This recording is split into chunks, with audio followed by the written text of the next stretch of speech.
excusez-moi, un petit détail, et voilà.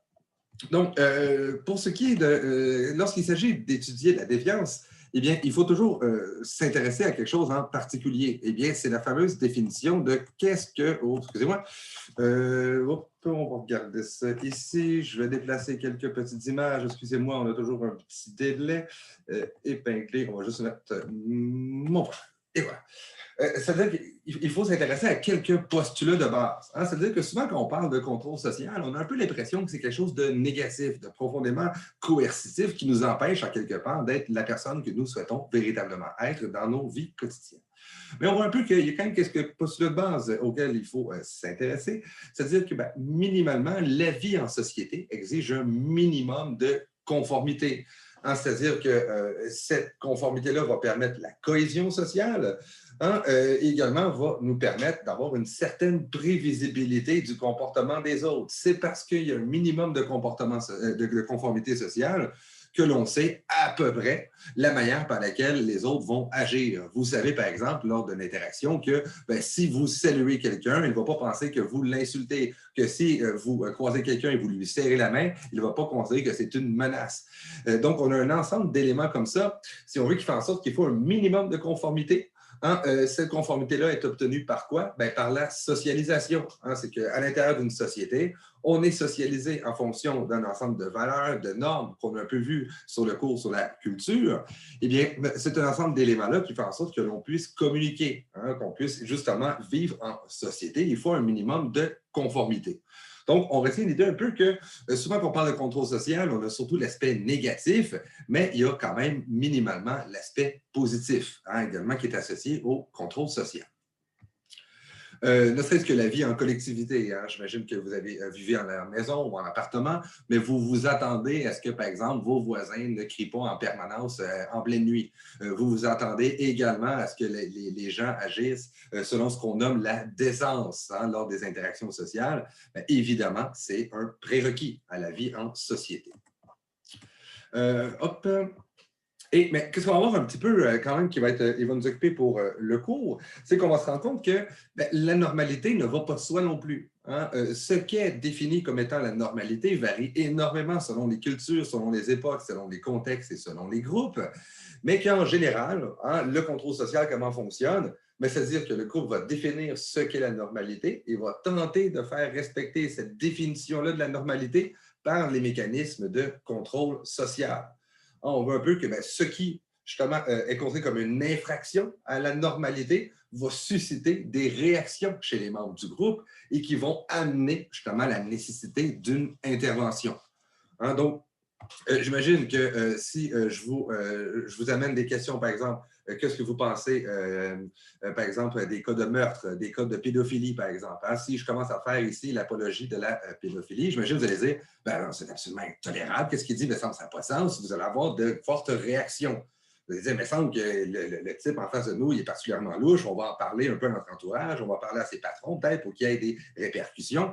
Mais c'est un peu cette idée-là, c'est-à-dire que ce qui va enfreindre la normalité va susciter des réactions chez les membres du groupe et les membres du groupe vont demander une intervention hein, de manière consciente ou inconsciente. Il faut également se rappeler que pour ce qui est du contrôle social, eh bien, pour ce qui est du contrôle social, eh bien, nous sommes à la fois la cible du contrôle social, hein, ça veut dire que le contrôle social est dirigé vers nous, mais également, on est l'instrument du contrôle social dans la mesure où nous aussi faisons, hein, établissons des sanctions négatives également aux gens de notre entourage. Donc, on retient un peu l'idée que la normalité, la définition, elle varie selon les cultures, les époques, les contextes, que toute infraction à la norme, hein, selon le degré, il y a quand même une nuance, va susciter des réactions chez les membres du groupe. Les gens du groupe vont demander l'établissement de sanctions et que nous sommes à la fois la cible du contrôle social, du même que son instrument. Le contrôle social ne peut fonctionner sans une société qui fait appliquer les normes. Hein, donc, on est à la fois la cible du contrôle social et à la fois également hein, l'instrument même du contrôle social.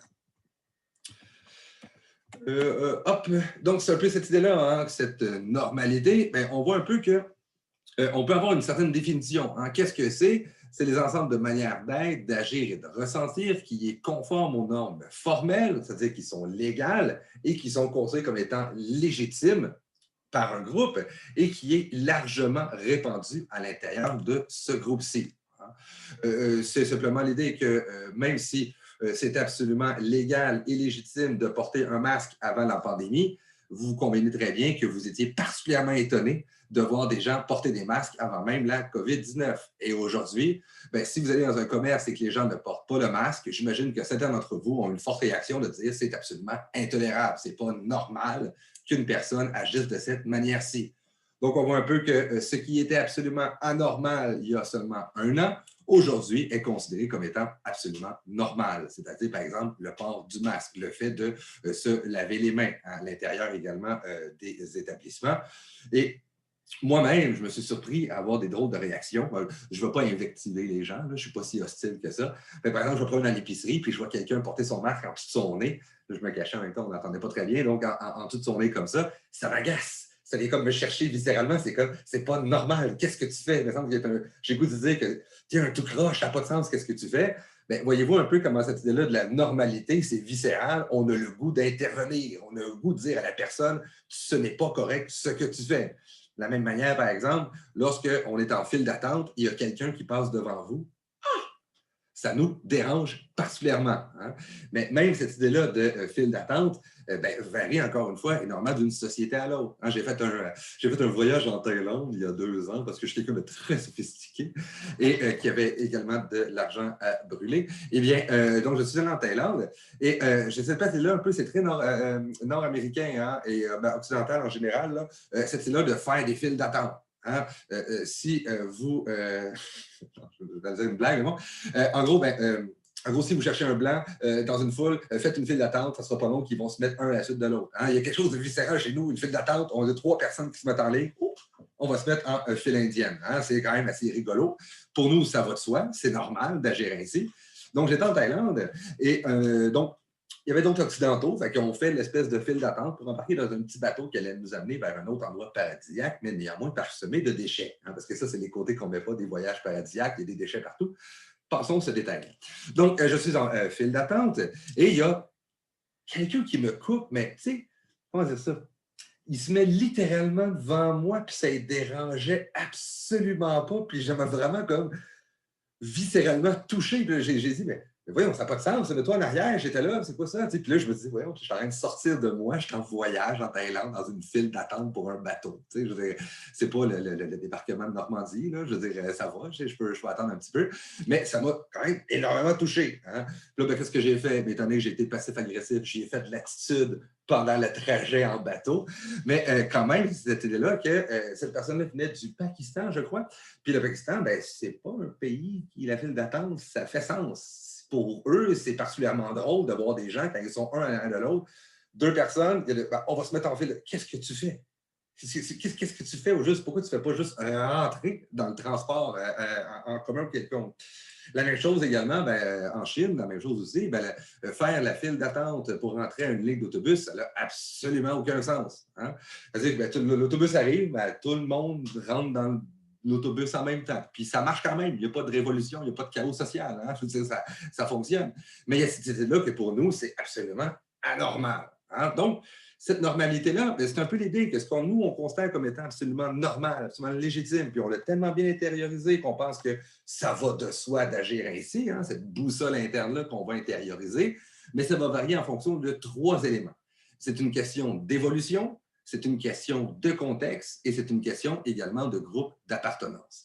Pour ce qui est de l'évolution, on en a vu quelques-unes par rapport aux normes. Vous vous rappelez, j'ai déjà discuté avec vous de ce qui est des normes esthétiques, par exemple. Hein? Ce qu'il convient, la manière par laquelle il est convenable de se vêtir en public. Bien, évidemment, vous vous doutez bien que si vous retournez à l'ère préhistorique, ça se peut qu'on vous trouve un petit peu étonnant la manière dont vous êtes habillé aujourd'hui, et je crois quand même que vice-versa. Je crois non plus que pas beaucoup d'entre vous, chez les hommes, penseraient à porter de belles grandes perruques blondes, pour se donner un peu d'attitude. Ben, oui, mais peut-être que l'entourage va trouver ça bizarre. On va revenir un peu sur l'importance de l'entourage dans le contrôle social. Donc, encore une fois, absolument aucun sens. De même que les normes associées, par exemple, à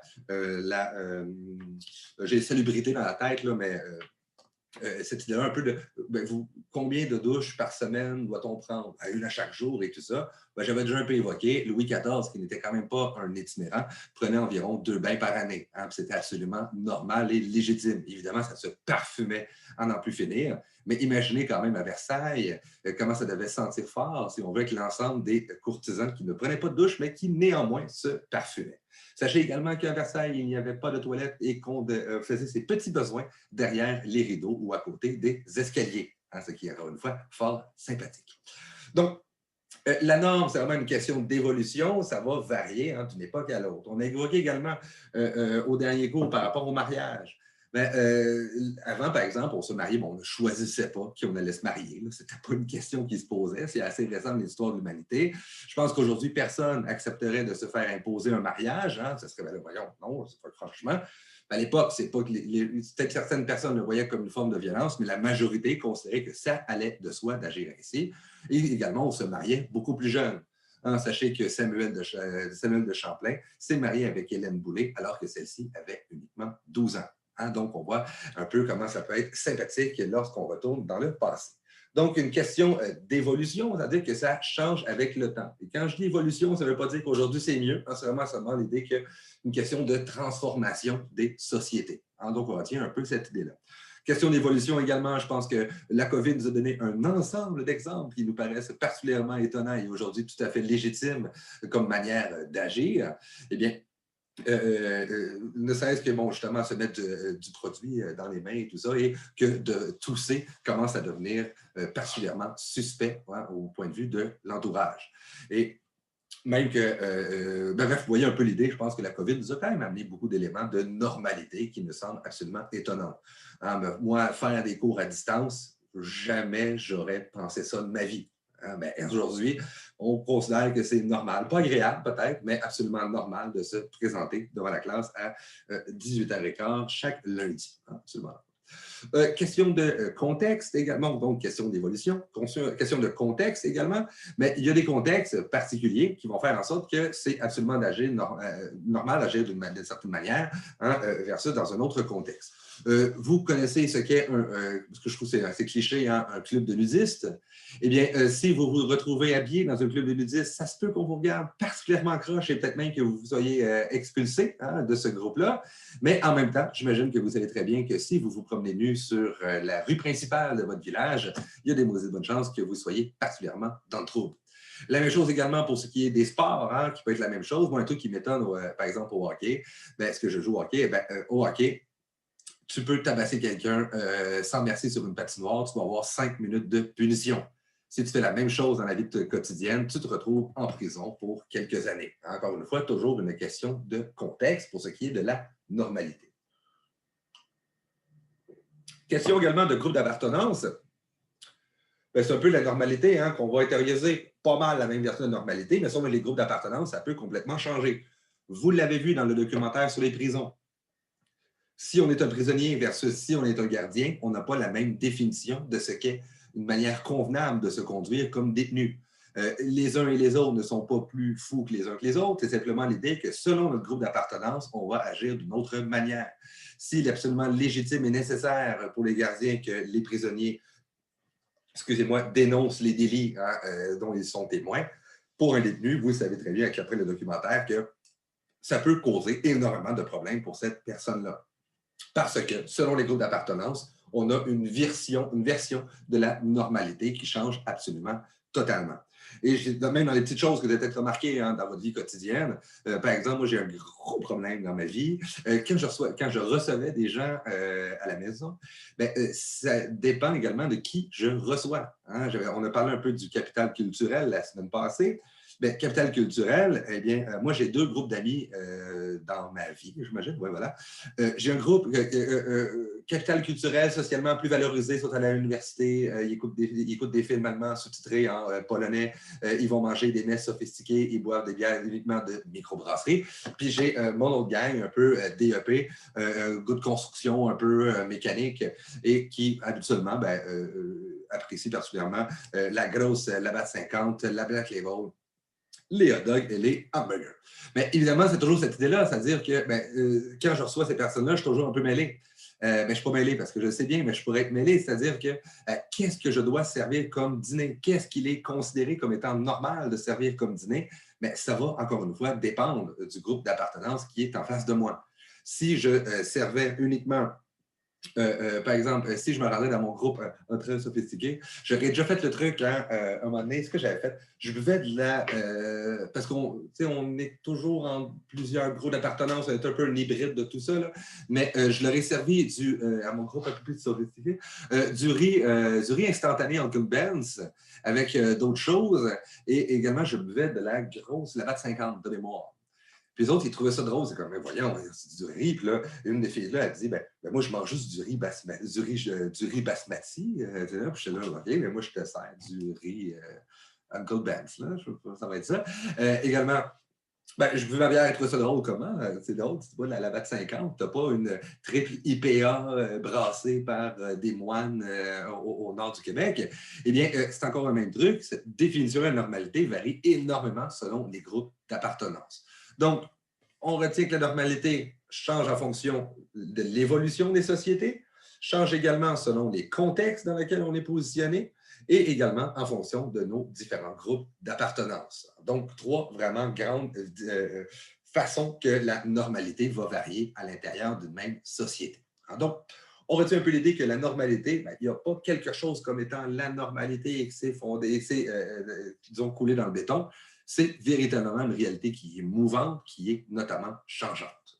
Donc, il n'y a pas de normalité, il n'y a de normalité qu'en société. Donc voilà, donc ça nous amène un peu à l'idée de ce contrôle-là social, parce que quand on parle de normalité, nécessairement, on parle d'enfreinte de la normalité et donc de contrôle social. Le contrôle social, c'est l'ensemble des pratiques et des moyens formels ou informels, individuels ou collectifs, visant à normaliser, de ramener à la norme les manières d'être, d'agir et de penser des individus en fonction de ce qui est considéré comme étant normal dans une société à une époque donnée. Donc, on a vraiment cette idée-là que tout ce qui va être entrepris pour ramener les individus à la norme, on peut considérer que c'est du contrôle social. De la même manière que ça peut être individuel, moi directement qui me fâche dans une file d'attente, ou collectif, penser notamment à un groupe d'individus, mais également à tout le système judiciaire, et ce sont autant de mécanismes de contrôle social. On va revenir un peu plus tard sur formel et informel, mais on peut quand même souligner cette idée-là que par mécanisme formel, on entend tout ce qui est prévu par la loi, tout ce qui est dans un code écrit, tout ce qui est officiel. Donc, ce sont des normes formelles. Exemple typique, vous roulez à 150 km/h sur l'autoroute, un policier vous arrête, vous avez enfreint le code de de la sécurité routière. Également la même chose pour certains, je ne pense pas qu'il y en a un, mais dans certaines disciplines, on a également un code de déontologie, les médecins, les pharmaciens, les avocats également. On a un code de déontologie, encore une fois, c'est un ensemble de normes formelles. Donc, si un policier vous arrête en fonction d'un code formel, ce sont des sanctions formelles. Donc, c'est effectivement prévus par la loi. Ce sont des institutions précises. Ce sont des codes de loi qui sont écrits et c'est une autorité qui est considérée comme étant légitime qui va appliquer le contrôle social. La même chose, par exemple, par un code de conduite. Peut-être certains d'entre vous allez travailler en institution, par exemple, aller travailler dans les écoles. Un code de règlement à l'intérieur de l'école, c'est des normes formelles et une suspension, une suspension ou, encore une fois, toute intervention directement de ces individus-là sont autant de sanctions formelles. Donc, dans votre vie comme professionnel, vous allez éventuellement appliquer des sanctions formelles aux individus. Pour ce qui est de l'informel, mais c'est tout ce qui est non écrit, là, justement. Tout ce qui est d'ordre du groupe collectif lui-même qui va se mettre des pressions les uns sur les autres. Plus tôt, je parlais un peu de la perruque avec Jean-Félix qui disait, ah, ben moi, j'aurais peut-être ça mettre une belle perruque blanche. Eh bien, c'est une norme informelle. Les hommes ne portent pas de perruque blanche avec des froufrous hein, comme en 1800. Eh bien, les individus de son entourage qui vont rire de lui, qui vont se moquer, ils vont dire qu'est-ce que tu fais là avec ta perruque, c'est particulièrement étrange, vont appliquer des sanctions informelles, vont faire respecter une norme informelle. Si je prends mon exemple de la voiture un peu plus tôt, vous roulez à 150 km/h, vous pouvez enfreindre des normes formelles, un policier va vous arrêter, hein, c'est quand même absolument possible, mais en même temps, votre passager peut vous dire ben là, il me semble que je trouve que tu roules vraiment vite, tu me fais peur, pourrais-tu ralentir, s'il vous plaît? Hein? Mais ici, on a un contrôle qui est informel. Votre ami ne peut pas vous arrêter au sens de la loi. Donc, on a vraiment ces deux éléments-là, normes formelles, normes informelles, sanctions formelles, sanctions informelles. Eh bien, lorsque je parle de normes formelles, c'est tout ce qui est prévu par la loi, qui est inscrit dans un code de loi et opéré par des individus qui ont un pouvoir donné par la loi. Et quand on est dans l'informel, c'est davantage dans toutes les lois non écrites, tout ce qui est à l'intérieur de la culture, dans les normes qu'on a vues plus tôt dans la session, et c'est habituellement appliqué par l'entourage. Si vous parlez dans un cinéma, puis que les gens autour vous disent « arrête, c'est fatigant », tout ça, hein? Eh bien, ce sont des normes formelles que vous avez enfreintes. On ne parle pas au cinéma pendant le film, et c'est les gens autour qui vont appliquer la norme, hein, qui essaient de vous ramener à la norme, à la normalité. Arrête donc de parler, j'écoute les Power Rangers. Alors donc, on a un peu ce truc-là. On a des normes formelles et des normes informelles.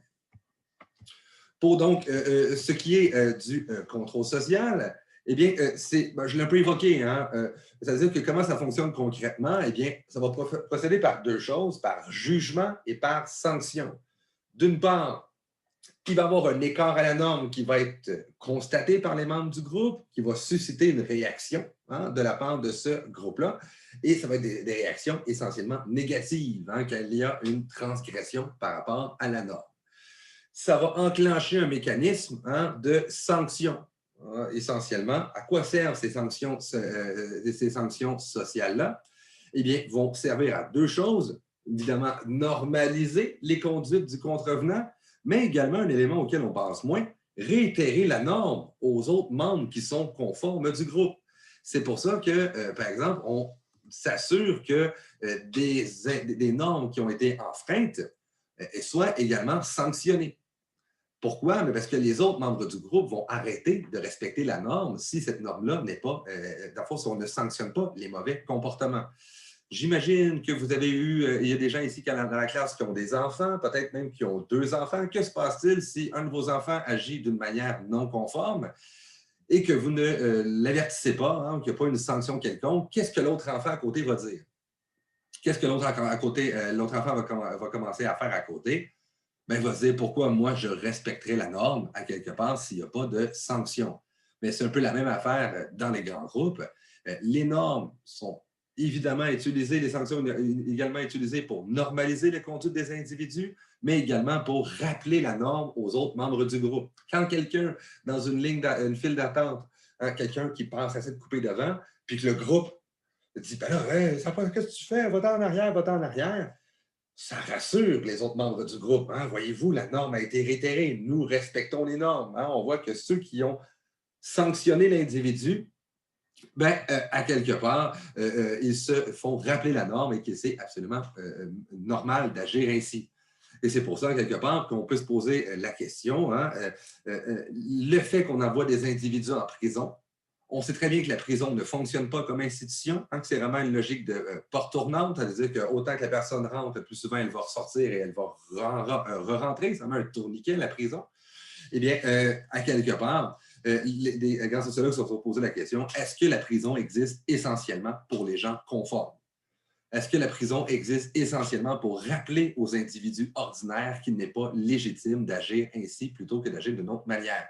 Donc, il y a cette idée-là que la prison, effectivement, elle est destinée hein, aux esprits des gens conformes pour leur rappeler la norme, tout simplement. On voit des fois, il y a eu des cas qui ont été médiatisés, par exemple, en passé à l'histoire de Guy Turcotte. J'imagine que plusieurs d'entre vous, ça suscite des réactions relativement fortes avec l'histoire de Guy Turcotte. Ça vient vous toucher particulièrement. Pourquoi? Enfreindre à la norme qui est assez flagrante de on ne tue pas ses enfants, je crois. Et la tollée que ça a amené à l'idée qu'il puisse ne pas être condamné, hein, qui avait plaidé des problèmes de santé mentale. Le fait qu'il ne soit pas condamné, bien, dans la société, ça avait énormément posé de problèmes.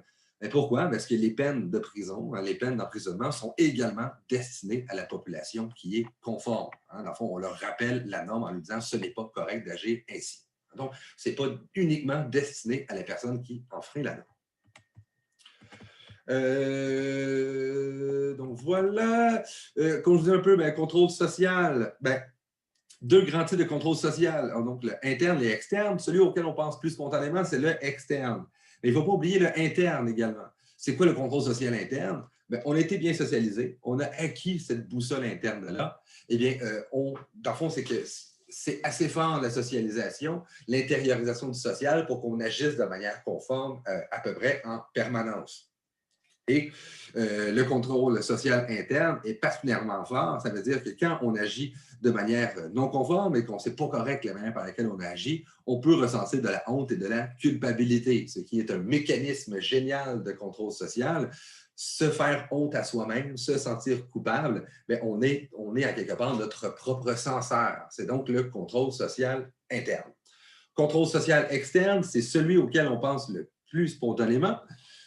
Contrôle social externe, mais en fait, c'est tout le contrôle social qui est appliqué par les membres du groupe, hein, qui vont appliquer les normes.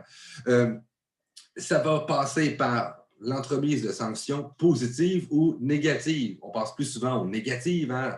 Tout ce qui est les soupirs, les moqueries, les sarcasmes, les congédiements, hein, les suspensions, les arrestations, mais également le contrôle social qui peut être positif également. Hein? Le fait de, on va faire du renforcement positif.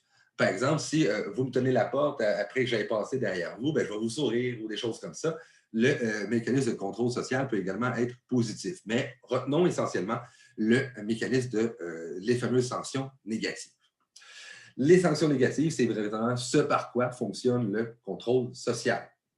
Donc, deux mécanismes de contrôle social, mis à part le contrôle social interne, mécanisme formel et mécanisme informel. Ben, c'est un peu ce que j'ai évoqué depuis le début, hein, mécanisme informel, c'est tout ce qui est indirect, inconscient, de faire pression sur un individu pour qu'il se conforme à ce qui est considéré comme étant normal à l'intérieur de la société.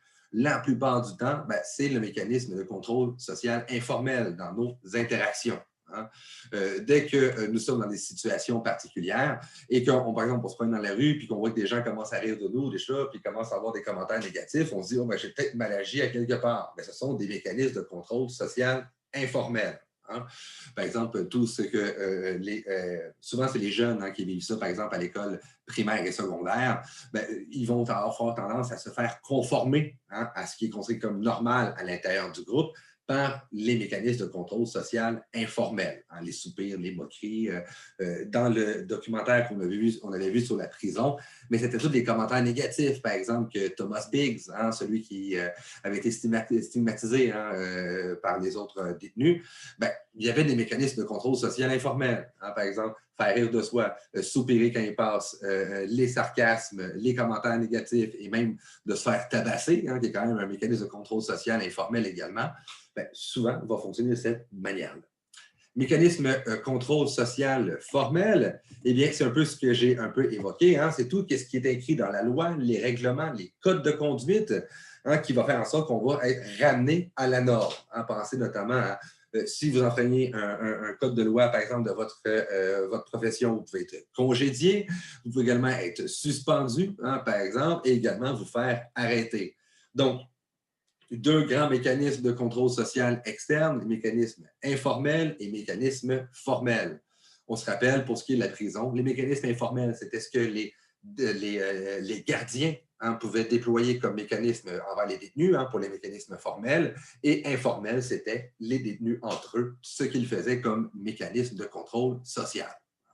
Donc, Contrôle social, on retient. Contrôle social interne, honte, culpabilité. Ah, je suis assez grand pour me rendre compte moi-même que j'ai mal agi. Contrôle social externe, quand le groupe est impliqué, soit de manière formelle, quand on enfreint une loi directement, ou informelle lorsqu'il s'agit de, justement, de normes informelles. Donc, on retient essentiellement cette idée-là. Excusez-moi. Ah, jusqu'à maintenant, qu'est-ce qu'il faut retenir? La normalité, ça n'existe pas en soi, ça n'existe qu'en société. C'est une question d'évolution, de contexte et de groupe d'appartenance. Lorsqu'on agit de manière non conforme, le groupe va repérer les comportements non conformes. Ils vont établir un ensemble de sanctions sociales, qui peuvent être positives ou négatives. Le plus souvent, c'est négatif, hein, vous serez d'accord. Et on a deux grands mécanismes, excusez-moi, internes et externes, c'est soit formel ou informel. Est-ce que jusqu'à maintenant, ça va? Ce qui est quand même important pour ce qui va suivre, c'est relativement clair jusqu'à maintenant. Ça ne vous excite pas beaucoup, encore une fois, mais c'est relativement clair pour ce qui est jusqu'à maintenant. Good. Je sais qu'il est quand même 7h moins 10, ce n'est pas toujours évident. Donc, passons quelques institutions de contrôle social. Hein. Qui fait du contrôle social dans nos sociétés? La famille. Hein, pensez notamment à tout ce qui est la socialisation. Je pense qu'on n'a pas à revenir énormément là-dessus. Oui, tout simplement, la famille a énormément d'influence sur la manière par laquelle l'enfant va intérioriser ce qui est considéré comme étant normal. L'école, vous ne serez pas étonné, encore une fois, hein, que l'école a énormément d'influence, également de pouvoir de contrôle social sur les individus, ne serait-ce que par le pouvoir de notation. Hein, le fait de donner des bonnes notes ou des mauvaises notes, c'est directement un mécanisme de contrôle social formel où je vais distinguer les individus conformes et les individus moins conformes. Mais également, vous êtes allé au cégep de Saint-Hyacinthe, vous n'avez pas eu la chance d'y aller. Je ne sais pas, est-ce que vous êtes allé un petit peu? Ouais, un petit peu. Vous avez des cours, c'est vrai, un petit peu là-dedans encore, hein? En direct, en vrai, dans le fond? Non? Pas du tout, OK. Si vous êtes là au cégep, vous avez vu également qu'il y a d'autres mécanismes de contrôle social. Il y a les fameux gardiens de sécurité hein, qui vont s'assurer essentiellement qu'il y ait le respect hein, de tout ce qui est code de conduite et tout ça. Même que après des discussions avec eux, il n'y a pas vraiment de bagarre ou quoi que ce soit au cégep. Là, il n'y a pas vraiment de ces problèmes-là. La plupart de leur intervention, c'est d'aider des jeunes en crise d'anxiété due à l'anxiété de performance dans les différents corridors de l'école. Hein, ce qui est quand même assez particulier. Également, pensez à tout le système de caméras de sécurité. Hein, quand il y a une petite boule noire, ce n'est pas une boule disco qui a été repeinturée, c'est véritablement un ensemble de caméras de sécurité. J'ai voulu demander aux gardiens de sécurité combien il y avait de caméras à l'intérieur de l'école. Je crois que c'est une norme informelle de ne pas demander ça à des gardiens de sécurité à l'intérieur d'une école, à défaut de pouvoir être éventuellement sanctionné de manière informelle comme un individu louche qui se promène à l'intérieur des locaux. Donc, quand même, hein, on a véritablement hein, un ensemble de systèmes de contrôle social. Il y a évidemment, vous ne serez pas étonné, tout ce qui est du système carcéral, hein, qui est une institution de contrôle social absolument incontournable dans nos sociétés. On l'a vu excusez-moi, on les a vus dans le dernier atelier qu'on a fait ensemble. Hein? Évidemment, déjà, le fait de s'y rendre, hein, d'être menacé d'aller en prison, bon, évidemment, ça va de soi, mais à l'intérieur également, hein, un ensemble de règlements, d'interdits, de punitions, de sanctions prévues également par le Code, toute une architecture disciplinaire hein, qui fait en sorte que les détenus ne peuvent jamais se cacher, ils sont toujours vus en permanence à l'intérieur des meubles de l'institution. Donc, tout ce système-là également carcéral. Donc, quand on pense à l'institution de contrôle social, la famille, l'école, les institutions pénales, mais également pour des individus comme vous et moi, des individus, disons, ordinaires, pensez aux entreprises. Hein, on va passer une bonne partie de notre vie, les entreprises et les employeurs en général sont des mécanismes de contrôle social qui font en sorte qu'on se lève à chaque matin à 8 heures sans même réfléchir véritablement à pourquoi on y va, parce qu'il faut y aller, parce qu'évidemment, il faut s'alimenter et tout ça, mais également tout un code de conduite, tous des règlements à l'intérieur des entreprises hein, qu'il faut respecter. Souvent, on ne les connaît pas tous ces règlements-là, mais également quand vous allez être comme éducateur ou éducatrice spécialisé, vous allez travailler à l'intérieur souvent des institutions. Il y a un ensemble de codes de conduite qu'il faut absolument respecter. Hein. Donc, On pense la famille, les entreprises, les institutions pénales, l'école également, mais également les médias. Hein? Les médias qui ont énormément d'influence pour ce qui est du contrôle social, dans la manière qu'elle a de ramener les individus à la norme. Mais pensez un peu à le nombre d'heures que vous passez par semaine à écouter la télévision, le nombre d'heures par semaine que dans votre vie, vous allez passer à écouter la télévision. Donnez-moi, selon les statistiques, si on compile les nombres d'heures de télévision que vous allez regarder, puis moi aussi, hein, je suis dans la gang, je n'ai pas de télévision, qu'on passe à regarder la télévision dans notre vie, c'est environ 7 ans en moyenne de notre vie qu'on va passer de rêver devant notre écran. Ça a énormément d'influence, hein? Ne serait-ce que sur les scénarios. Qu'est-ce qu'un amour acceptable? Qu'est-ce qu'un amour inacceptable? Bien, ça passe par l'ensemble des séries télévisées qu'on voit également à la télévision. Si certains d'entre vous écoutez Occupation Double, par exemple, avec leur chum ou leur blonde, bien, moi, je fais ça avec ma copine, je trouve ça particulièrement rigolo, mais dans n'importe quelle espèce d'émission de ce genre-là, eh bien, on est ensemble, puis on se dit, ah, ça n'a pas d'allure d'agir de cette manière-là, on va rendre que ce n'est pas correct. Bien, ça nous ramène justement à la fameuse norme, ça nous fait discuter et tout ça, mais aussi ramener à ce qui est considéré comme étant acceptable.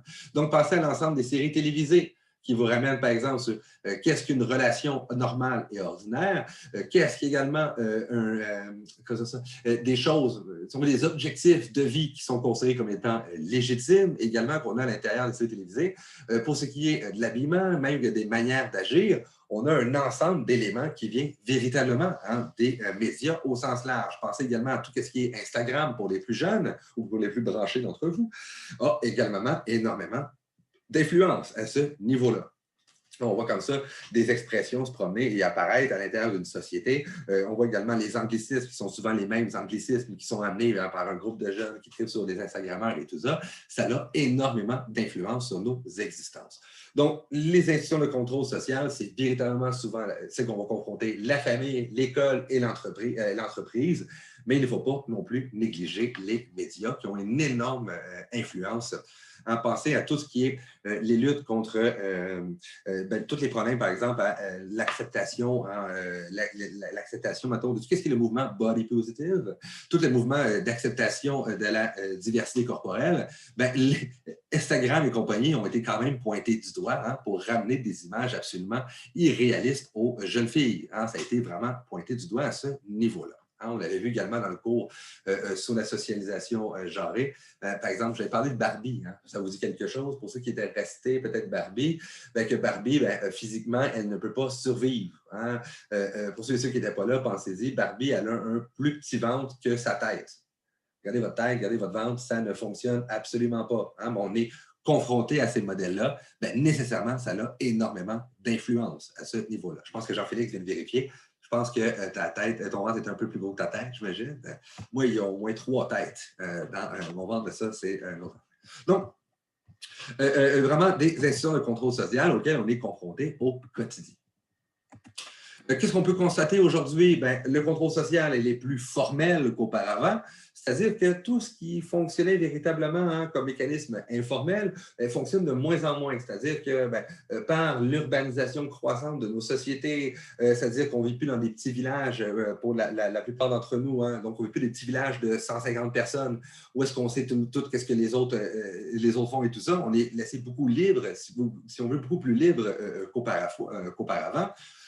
Nos sociétés sont beaucoup plus complexes et différenciées. On n'est plus toutes pareilles comme le bon vieux modèle des années 50 où est-ce que il y a le même modèle qui est réparti un peu partout, de papa travaille à l'usine et maman reste à la maison. On a des sociétés qui sont particulièrement complexes, particulièrement différenciées.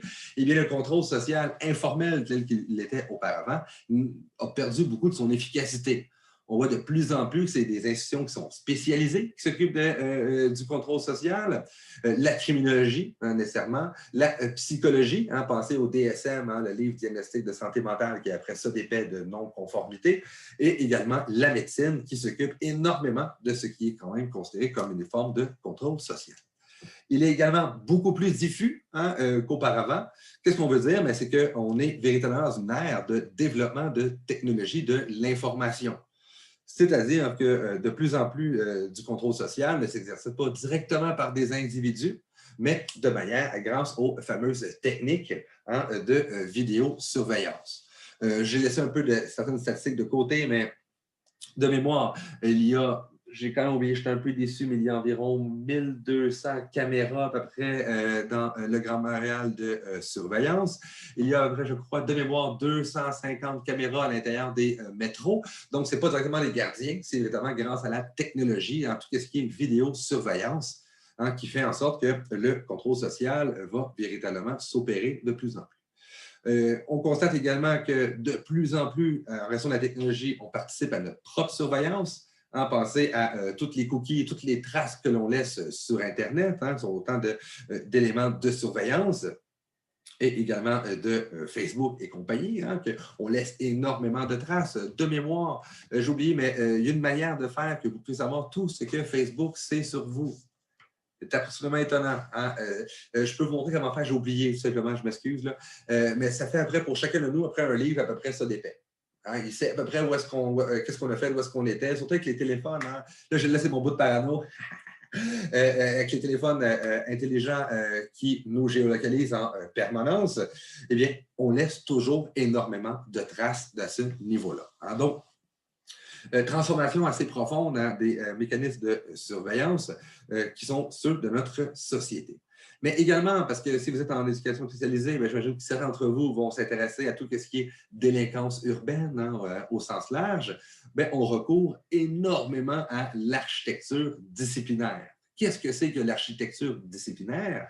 Bien, c'est un peu l'idée que je ne peux pas interdire le fait que certaines personnes se trouvent dans certains endroits, mais je peux modifier l'espace pour rendre cet endroit-là particulièrement désagréable pour certains groupes de la population.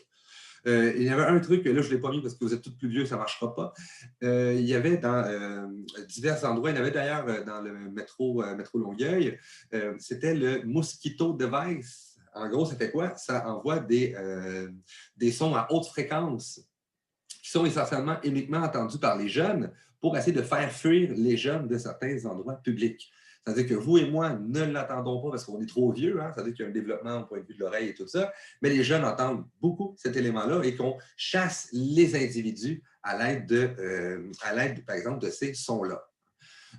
Chose qui est encore tout à fait légale et utilisée, c'est la fameuse musique classique. On sait que les jeunes n'aiment pas la musique classique. Vous serez étonné la quantité d'endroits publics qu'on fait diffuser de la musique classique. Encore une fois, j'essaie de contrôler les individus sans nécessairement interdire leur... voilà. J'en ai quelques-uns ici que j'aimerais vous montrer. Les fameux bancs anti-itinérants hein, qui ont vraiment pullulé un peu partout dans l'espace public. Mais c'est quoi? C'est que sous couvert du design, je vais faire des bancs un peu design, mais qui en fait sont destinés au fait que les itinérants ne puissent plus se coucher directement sur les bancs. On a vu plusieurs parcs dans la ville de Montréal qui, étonnamment, des accoudoirs sont apparus à l'intérieur sur les bancs pour justement faire en sorte que les itinérants ne puissent plus se coucher sur les bancs. Il y a également de ces bancs comme ça. Essayez de vous coucher sur un banc comme ça commence à être particulièrement difficile. Souvent, on a l'argument du design, mais c'est drôle à quel point que design et contrôle social fonctionnent particulièrement bien ensemble. Même chose également pour le skateboard. Hein. Le skateboard, qu'est-ce qu'on a fait? On ne va pas modifier le lieu. Ils ont mis hein, des petites pins, des petites traques de métal pour empêcher de faire certaines figures sur des blocs de béton. Également, la même chose ici. Et également, des endroits utilisés pour les personnes en situation d'itinérance pour avoir un peu de répit par rapport aux intempéries. Qu'est-ce qu'on fait? On met des gros blocs, on met des rampes, on met des petites roches pour justement empêcher les individus d'utiliser l'espace public. Il y a également la bonne vieille technologie du pic anti-pigeon qui a été réutilisée, qu'on appelle les pics anti-itinérants. En tout simplement, modifions l'espace pour interdire certaines pratiques plutôt que d'autres.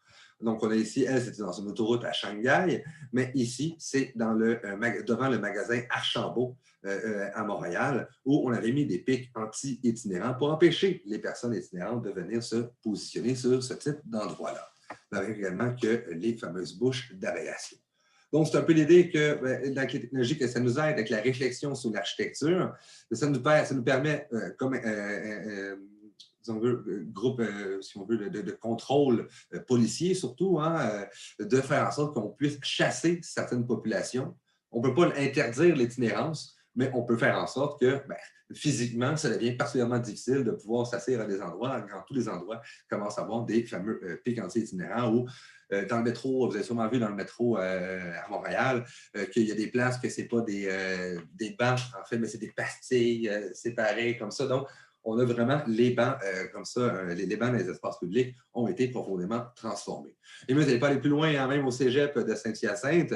Vous savez qu'on n'aime pas le fait que les gens mettent des déchets au-dessus des poubelles. Et vous constaterez à quel point que les poubelles, on a quelque chose qui est apparu avec le temps, ils ont toutes des angles de 45 degrés. Ça veut dire qu'on ne peut physiquement pas mettre de choses sur la poubelle, sinon ça tombe par terre.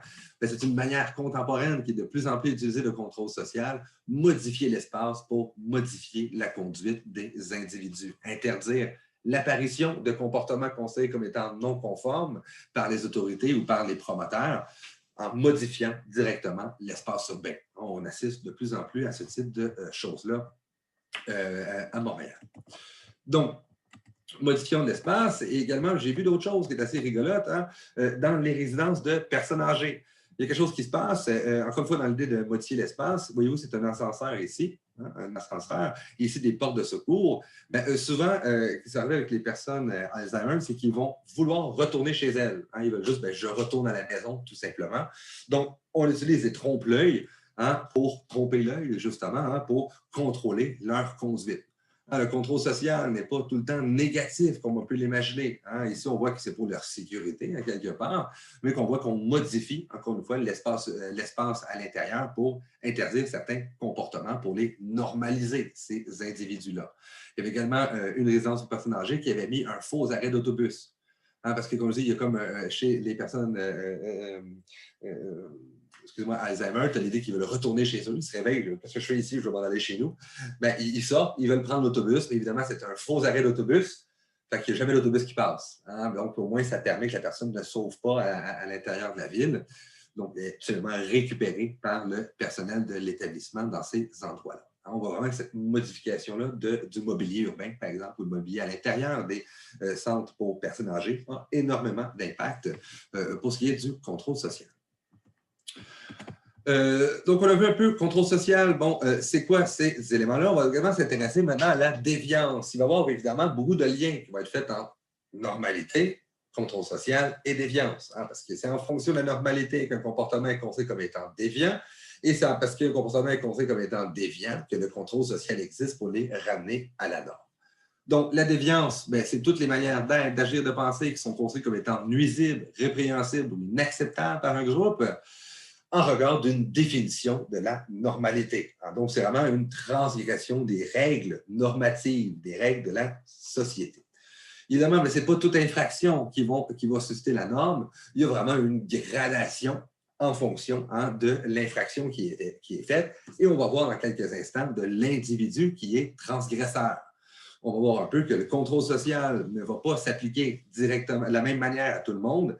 L'identité sociale de celui qui enfreint la norme a énormément d'importance. Donc, toujours l'idée avec la déviance. Donc, le rapport à la norme, en tout cas ce qui dévie de la norme. Mais il y a également des situations particulières hein, où des individus qui sont absolument normaux vont avoir des réactions qui vont être considérées comme étant absolument déviantes. Hein. Donc, ce n'est pas uniquement les individus eux-mêmes qui sont déviants, il y a véritablement le contexte qui va avoir énormément d'influence. Hein, par exemple, excusez-moi, si demain il y a une pandémie mondiale, par exemple, admettons, ayez de l'imagination. Si demain il y a une pandémie mondiale et que, comme on pensait qu'il y allait y avoir plus de papier de toilette, mais bon, passons, il y aurait pu y avoir de nourriture. Hein? Déjà, un petit comportement déviant, tu ne trouvais pas ça un peu bizarre, les gens qui faisaient des espèces de collection de papier de toilette puis qui avaient des paniers pleins de papier de toilette, mais c'est des gens qui, autrefois, étaient absolument ordinaires et le contexte les a amenés des actes un peu étonnants, mais sur hein, si on veut, le gradomètre, hein, la déviance, c'est assez faible. Mais si demain, par exemple, la nourriture venait à manquer dans les épiceries, est-ce que vous seriez porté à voler pour vous nourrir et vous nourrir vos enfants? Ben, moi, oui, là, je veux dire, je ne veux pas briser la glace plus que ça, là, mais moi, définitivement. Eh bien, c'est un peu l'idée. C'est-à-dire que un contexte peut amener des individus absolument ordinaires à commettre des actes hors de l'ordinaire. On a eu un cas absolument génial dans notre histoire, en 1945, ça vous dit quelque chose, la Deuxième Guerre mondiale, avec les soldats allemands, par exemple, dans les camps de concentration. Mais c'était des gens qui étaient absolument ordinaires, mais le contexte les a amenés à avoir des actions qui étaient absolument inacceptables à notre regard d'aujourd'hui, évidemment. Hein. Donc, c'est ce qu'on nomme un peu la surconformité, c'est-à-dire que parce que les individus ont dit tu peux agir ainsi, hein, obéir aux ordres, ces individus-là ont commis des actes qui sont considérés comme étant absolument déviants. La majorité des soldats vont commettre également des actes qui sont considérés comme étant absolument inacceptables. Ça va dépendre évidemment du contexte. Hein. On ne va pas commettre les mêmes actions dans la vie ordinaire ou sur un terrain de combat. Donc, pour ce qui est, par exemple, hein, des soldats allemands, il y a eu des expériences que vous connaissez peut-être. Est-ce que vous connaissez l'expérience de Milgram? Ça vous dit quelque chose? En psychologie, vous n'avez pas vu ça encore, vous allez sûrement le voir. C'est un test qui a été fait sur le conformisme social. Je vous explique l'expérience rapidement. Je prends deux groupes d'individus. Je tire à courte paire, un peu tu sais quoi, ou c'est à courte paire, qui va être celui qui pose les questions et celui qui répond aux questions. Donc, tirage au sort. La personne qui va se faire poser les questions va dans une autre salle, se mettre des électrodes sur elle, hein, qui sont liés à un panneau de contrôle. L'autre personne qui va poser les questions est devant un panneau de contrôle. Un panneau de contrôle qui est un peu inquiétant dans la mesure où c'est écrit dessus choc mineur jusqu'à choc mortel. Hein, quand même, vous voyez un peu, ça commence à devenir un peu glauque.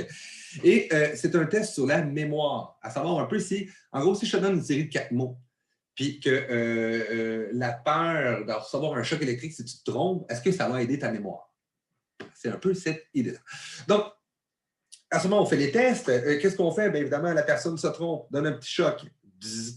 Là, tu attends un peu plus loin, l'autre personne à la salle qui a mal pigé, si on veut. Ça chatouille, c'est drôle. Au début, ça fait pas mal. Hein? Un petit choc électrique, c'est pas si pire. Et plus ça avance, l'expérience, plus les chocs sont élevés. Et la personne le voit sur sa console. Hein? C'est devenu jusqu'à un choc mortel. Les gens entendent des supplications. Laissez-moi sortir, je vais m'en aller, vous n'avez pas le droit de me garder. Vous voyez un peu l'idée hein, de ce que ça peut être quand on reçoit des chocs électriques. C'est absolument inacceptable d'être conservé dans une petite salle et recevoir des chocs. Et on se rendait compte qu'environ 60 des gens, minimum 60 des gens, allaient jusqu'à donner un choc mortel à l'individu. Pourquoi? Bien parce que là, ce qu'il disait, là, ça n'a pas de sens, qu'est-ce que c'est que ça? Le médecin, le gardien, lui disait, le médecin, en fond, pas le médecin, le chercheur, habillé en sarrau blanc, hein, vous voyez un peu l'identité sociale que cette personne-là portait, de prestige et d'autorité. En 1950, on a fait le test. Eh bien, la personne disait, vous devez continuer. Mais là, ça n'a pas de sens. Il crie, il veut s'en aller, puis même qu'à la fin, il n'entendait plus de bruit, il n'entendait plus rien. Comme cette personne était inconsciente, il continuait à donner des chocs. Pourquoi? Le médecin, lui, disait, vous devez continuer l'expérience. Vous devez continuer. Vous devez continuer. Donc, c'est un peu cette idée-là que, soumis à une figure d'autorité qui est considéré comme étant légitime, une bonne partie des individus, quand même 60%, ont tendance à écouter absolument les ordres. La morale de l'histoire, et je pense surtout ici à Rosa Angela qui réagit fortement à mon expérience, sachez qu'on leur a expliqué par après que, écoutez, la personne n'était pas branchée pour vrai. Le sujet de l'expérience n'était pas celui qui se faisait poser les questions, mais c'était celui qui donnait les chocs électriques, jusqu'à quel point la personne va se conformer à une autorité légitime. Hein, pour finalement pour se conformer, donc, comment les gens vont agir de manière absolument inacceptable pour se conformer aux ordres d'une autorité légitime.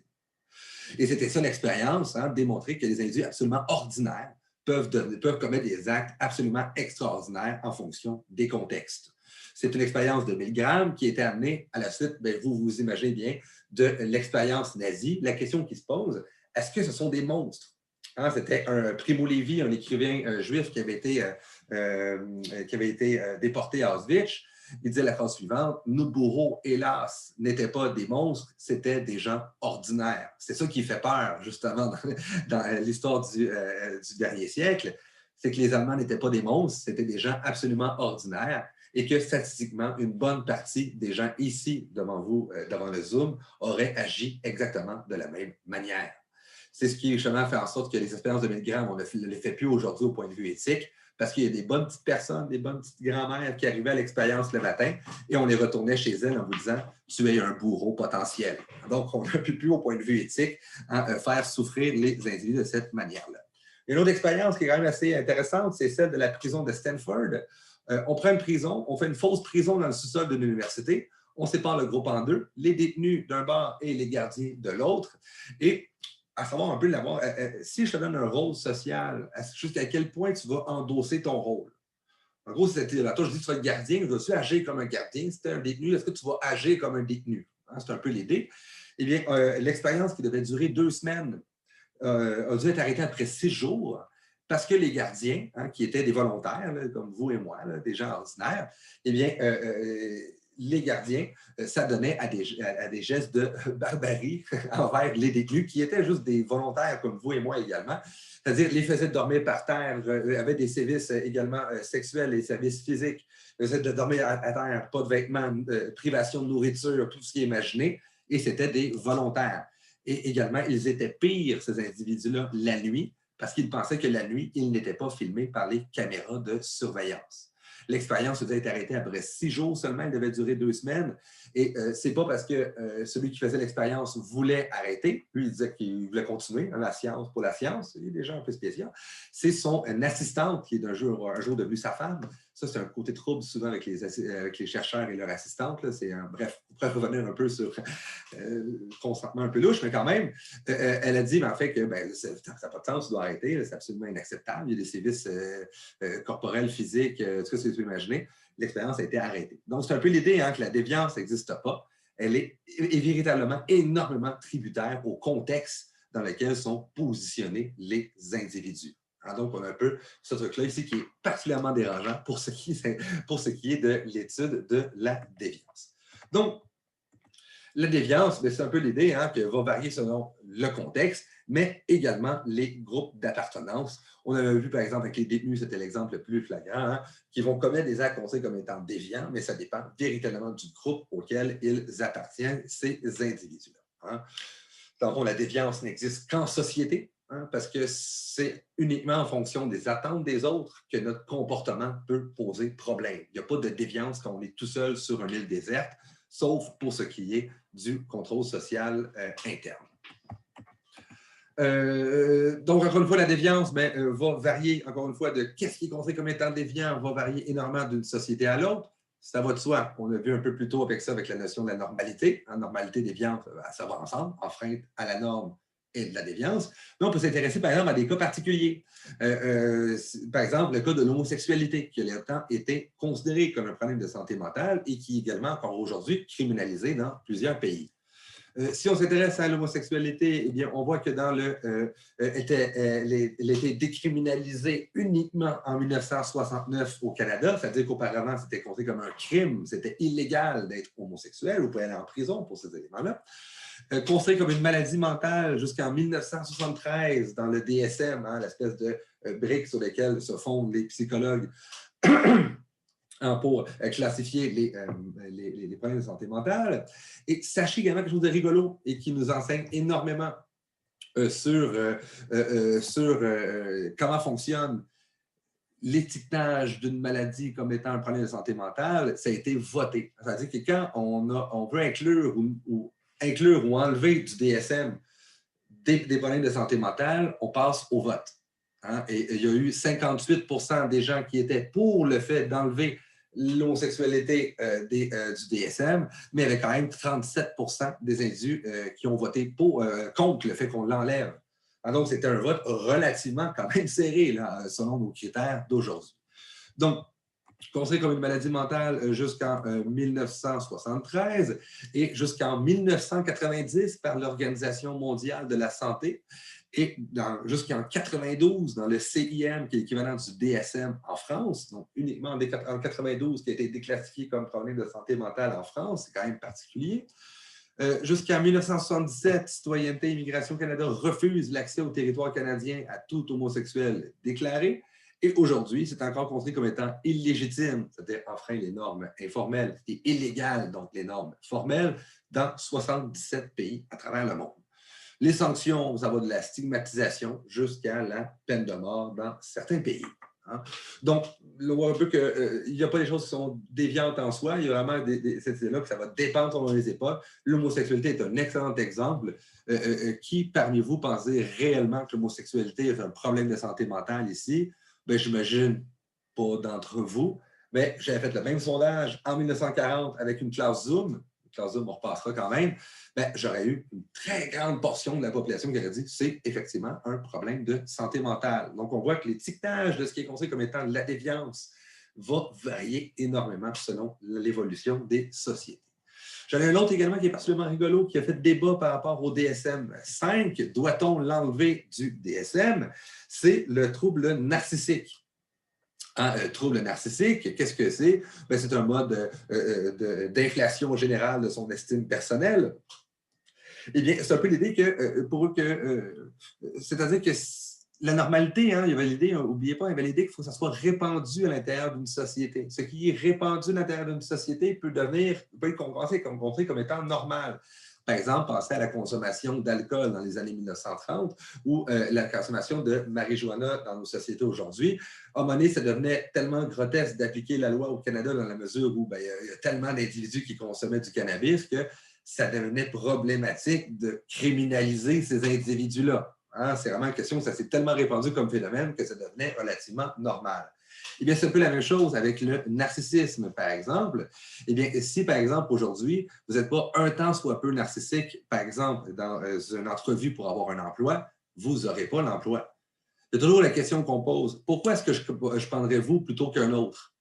Là, c'est la question, suis-je capable de narcissisme? Hein? Parce que si vous n'êtes pas capable de vous mettre de l'avant dans nos sociétés, ben, ça va être particulièrement difficile. Donc, il y avait la question qu'il y a eu en 2013 de mémoire, doit-on enlever les troubles narcissiques du DSM? Pourquoi? Parce que c'est un comportement qui est beaucoup plus généralisé qu'auparavant et qu'il commence à être difficile de considérer que c'est un problème de santé mentale. Donc, on voit un peu cette idée-là que la déviance, hein, l'anormalité, va varier évidemment hein, d'une époque à l'autre. Aujourd'hui, on peut considérer que c'est davantage commun et même exigé par nos sociétés d'être un tant soit peu narcissique. Donc, c'était le débat pour le narcissisme. On va le laisser un peu de côté comme ça. Maintenant, j'aimerais vous parler de 3 théories de la déviance. Là, j'ai fait 4, mais je pense que c'est 3 théories de la déviance qui peuvent expliquer mais qu'est-ce que c'est que la déviance. La première, c'est Émile Durkheim, hein, un des premiers sociologues. Lui, il se dit en gros que l'anomie, c'est quand il n'y a plus de normes sociales, un état social dans lequel, justement, les normes, les règles ne sont plus reconnues. Ça veut dire que le groupe ne réussit plus à faire respecter la norme.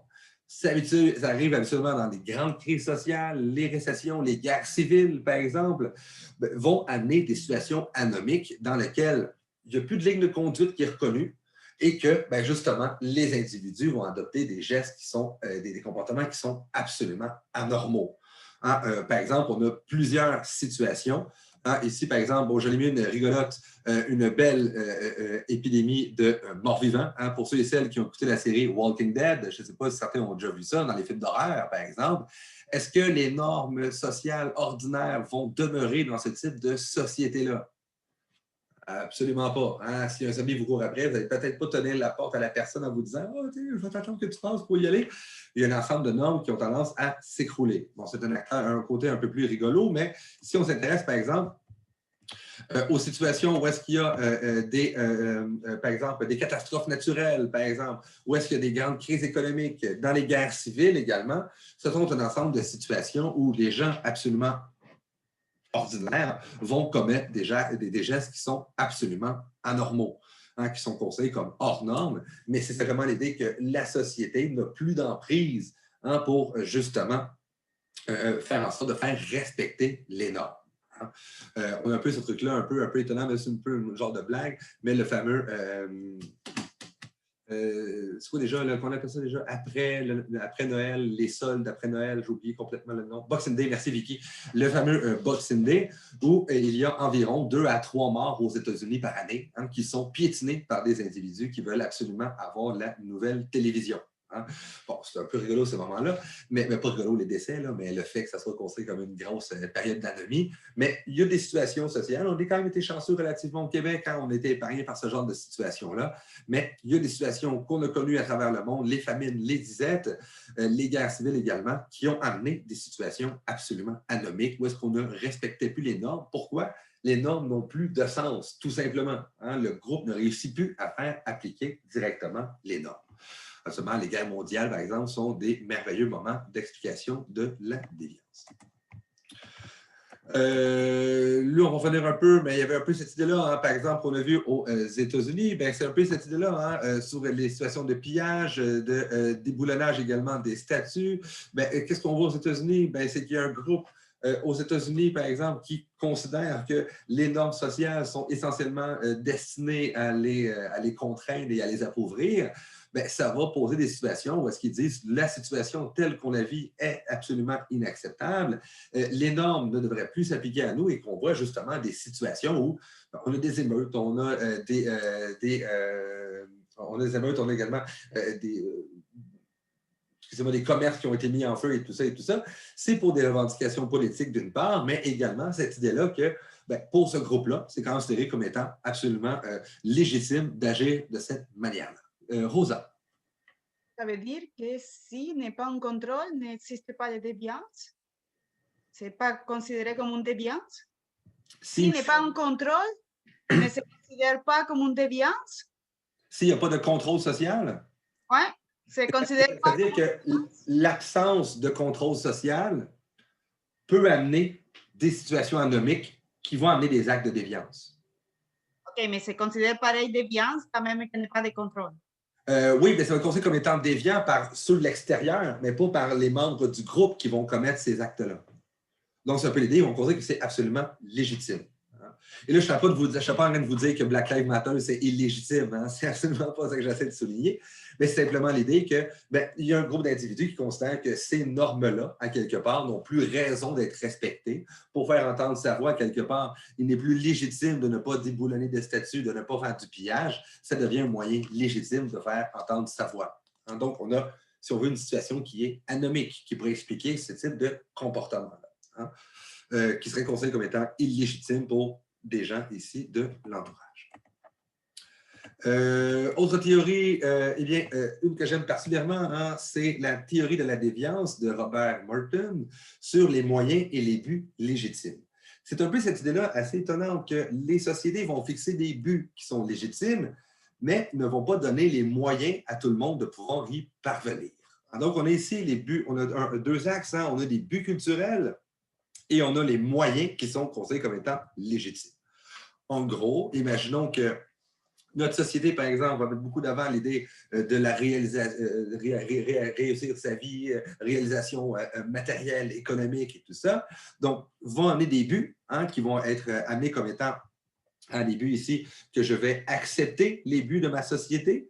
Mais on a deux choix, quelque part. Est-ce qu'on accepte de suivre les moyens légitimes, avoir un emploi, aller à l'école et tout ça, ou essayer de s'approprier hein, la richesse d'autrui, hein, tout simplement en rejetant les moyens qui sont légitimes pour y parvenir?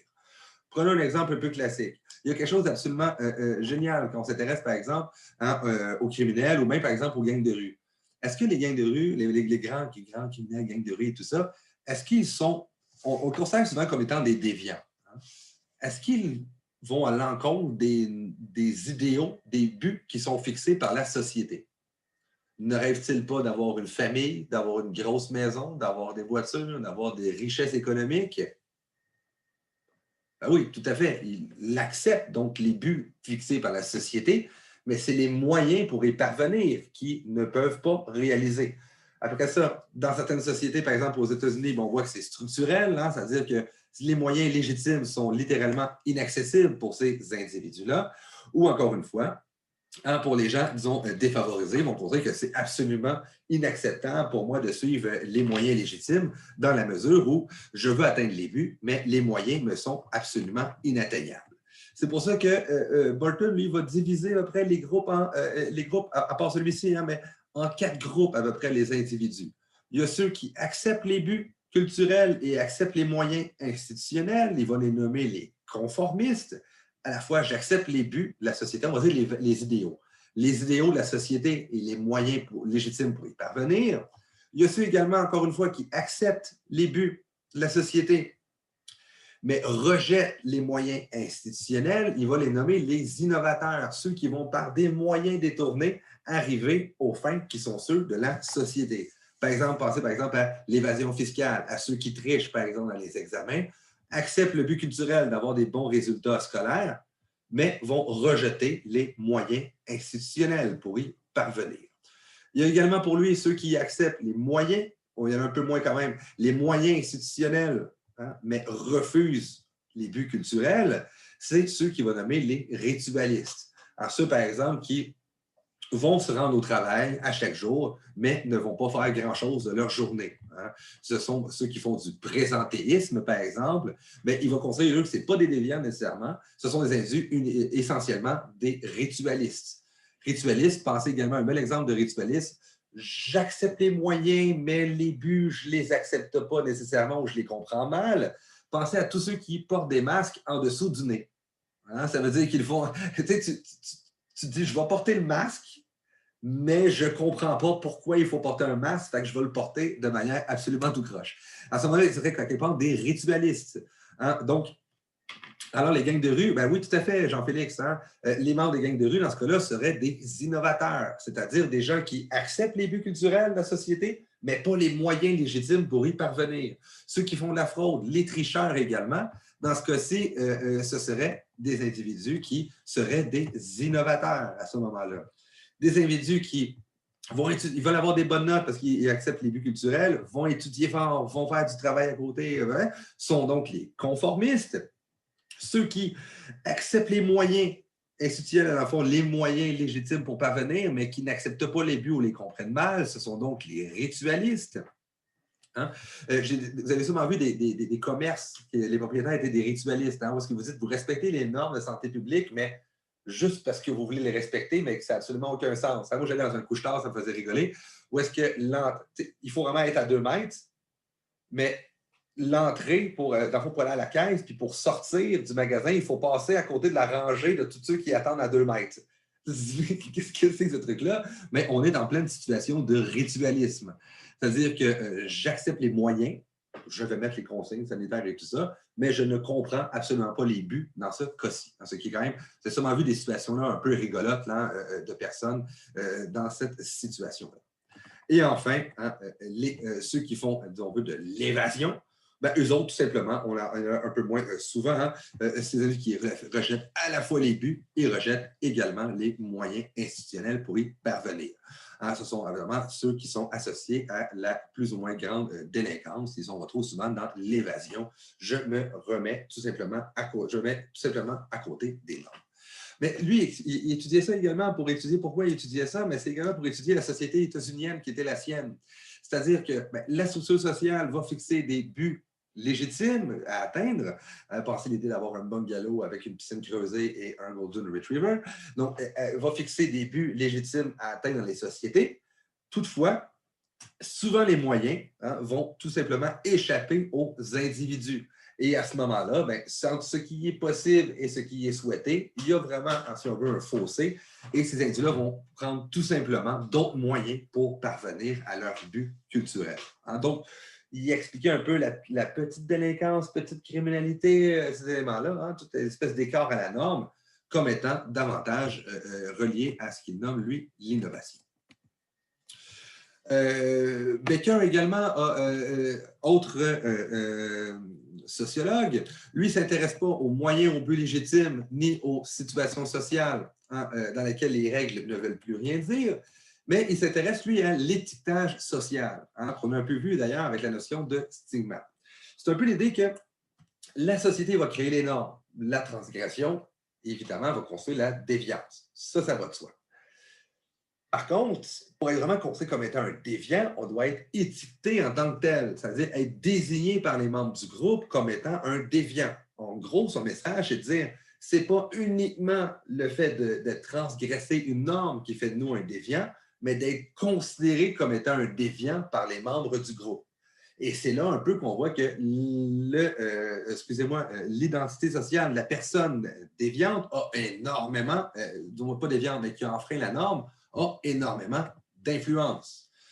Par exemple, vous vous rappelez sûrement quand vous étiez jeune et dynamique et branché, vous avez peut-être des... Moi, là, quand j'étais jeune, j'étais vraiment cool. J'avais une Honda Civic verte coupée avec ma casquette par en arrière. J'avais vraiment l'air, là. Oui, merci Jean-Félix. Et j'avais même une camisole de Dennis Rodman. Fait que, OK. Puis là, je me promenais, là, ces routes, là, puis moi, j'étais un roi, voilà. Puis là, dès que je enfreignais une petite norme, je me faisais arrêter par la police. Aujourd'hui, j'ai ma voiture, disons, 4 portes, plus pépère, j'ai des cheveux gris, tout ça. J'agis à peu près de la même manière sur les routes. Je ne me fais jamais arrêter par la police. Hein, vous voyez un peu venir les notions de profilage. C'est un peu l'idée qu'on peut voir la déviance comme étant pas uniquement le produit d'une transgression de la norme, mais de l'identité sociale de celui qui va la transgresser. C'est-à-dire celui qui a une identité sociale plus valorisée a peut-être moins de chances d'être identifié par le groupe comme étant un transgresseur. Moi, je m'étais intéressé à la question, par exemple, je m'étais intéressé, par exemple, à la question des... moi, je vais tout de suite à la question des pharmaciens. Hein. J'ai déjà parlé de mon mémoire de maîtrise, que j'ai travaillé sur les consommateurs de drogues injectables qui se faisaient arrêter, judiciariser et tout ça. Puis je m'intéressais pour mon doctorat. Moi, j'ai lâché parce que j'ai commencé à enseigner aux pharmaciens. Les pharmaciens qui consomment des médicaments, volent dans leur banque de médicaments et font la vente de médicaments. Hein. Eh bien, on a ici le même crime, hein, quelque part, vol, consommation et revente de substances psychoactives de part et d'autre. Qui pensez-vous finit en prison entre les deux? Utilisateur de drogues injectables, évidemment. Et que pensez-vous est la sanction formelle pour les pharmaciens? Ben, moi, j'ai consulté le conseil des pharmaciens, ce conseil de discipline des pharmaciens. Le maximum de sentence que j'ai pu consulter était de 6 mois pour avoir volé des médicaments et d'avoir vendu des médicaments en dessous de la table à des individus. Donc, exemple ici, c'est peut-être moins l'acte de transgression qui est important, mais de qui a commis l'acte, hein, ici, qui va être considéré comme étant un déviant ou non. La même chose, par exemple, que moi, parce que je suis un fumeur, parce que je suis une mauvaise personne, hein, voilà, eh bien, si je me prends dans la rue, je ne fais pas ça parce que je ne suis pas si une mauvaise personne que ça quand même, puis je lance mon botch de cigarettes devant un policier, ben, je vais peut-être me faire garder un peu louche par la police. Si je suis une personne itinérante ou si je suis un jeune, par exemple, il y a pas mal plus de chances que je me fasse donner un ticket. On va revenir un peu Lise dans quelques instants, mais Lise, elle souligne quand même cette idée-là les crimes sexuels et les artistes. Pensez à Roman Polanski qui a commis des agressions sexuelles. Il n'a pas jamais vraiment été inquiété de ces actions-là, ce qui est quand même assez intolérable. La même chose, par exemple, moi, je bois du café quand je conduis en voiture. Et puis que souvent, moi, quand j'arrive chez nous, je finis mon café, fait que je le verse dans la rue. Je suis vraiment une mauvaise personne, dans le fond. J'ai d'autres exemples de mauvaise conduite qui s'en viennent. Eh bien, un itinérant qui fait exactement la même chose à Montréal va recevoir un ticket pour avoir déversé un liquide sur la voie publique. Sachez que c'est la cause de ticket, une des causes de ticket les plus fréquentes que les personnes en situation d'itinérance reçoivent. Avoir renversé du liquide sur l'espace public. Je suis sûr que si vous faites la même chose devant un policier, vous ne serez jamais arrêté. Donc, on voit un peu l'idée que selon Baker, c'est quand même intéressant. C'est l'idée un peu qu'on passe l'idée de tout ce qui est infraction à la norme et de la déviance. On avait un peu comme début, on avait un peu l'idée. Après, on a un peu le contexte qui était un peu important pour souligner qu'est-ce qui est déviance, qu'est-ce qui n'est pas déviance. Et maintenant, on est rendu l'identité sociale de celui qui commet un acte a peut-être autant d'importance que celui de commettre un acte lui-même. Hein?